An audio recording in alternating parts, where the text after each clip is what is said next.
Sana po tama decision ko. 29 years in service na po. This year, 50 years old. May makukuha kaya akong maayos-ayos. Salamat agad sa tugon. Ito po ay tungkol sa doon sa retirement po. No? Retirement kasi yung video natin na kung saan po nag-comment itong ating sender or nag-commenter po natin. So, yun naman pong halaga na makukuha po ninyo kapag kayo po ay mag-separate from service ay makikita naman po ninyo yan sa inyo pong GSIS Touch, no? Doon po sa claims, meron po kayong, I guess yung available claims, no? Doon po, retirement claim, nakaset po yan as of the current date, no? Hindi mo po siya pwedeng ma-adjust in the future. Current lamang po yung makikita dyan. So makikita po ninyo, magkakaroon kayo ng ideya as to how much yung pwede ninyo makukuha from the GSIS if you will be separated effective today, no, or kayo ngayon yung last day mo sa service.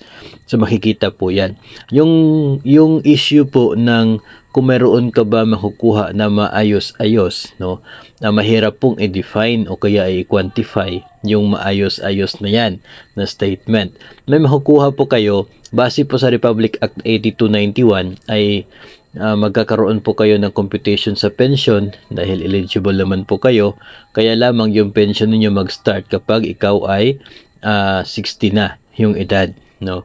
Tapos kung magkano po yung pension na computation po niyan times 18, yun po yung makukuha ninyo from the GSIS upon separation.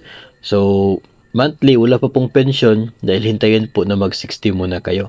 Then, yung question po kung maayos-ayos ba yung halaga na matatanggap mo dyan, which is depende sa average monthly compensation mo in the last 3 years at sa inyo pong period with paid premiums, depende na po yun sa inyo, no?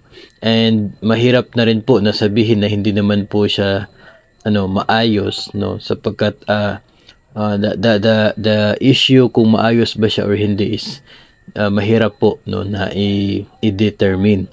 Pero definitely ang GSIS po sa case na yan ay nakabase kung ano po yung laman ng Republic Act 8291 base po sa computation, no, doon po nakabase. So sinusunod po yun ng GSIS pagdating po dyan.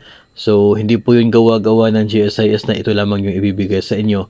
And if ever hindi po kayo komportable sa halagang yun, no, ay magrereklamo, no, sapagkat meron pong batas na siya po nagiging basihan at sinusunod yung GSIS. Then maybe one day baka po magkaroon ng mga changes. I guess if ever man na magkakaroon po ng changes dyan, depende po yun sa atin po mga mambabatas if they will make a new amendment doon po sa Republic Act 8291 regarding po sa computation ng retirement benefits.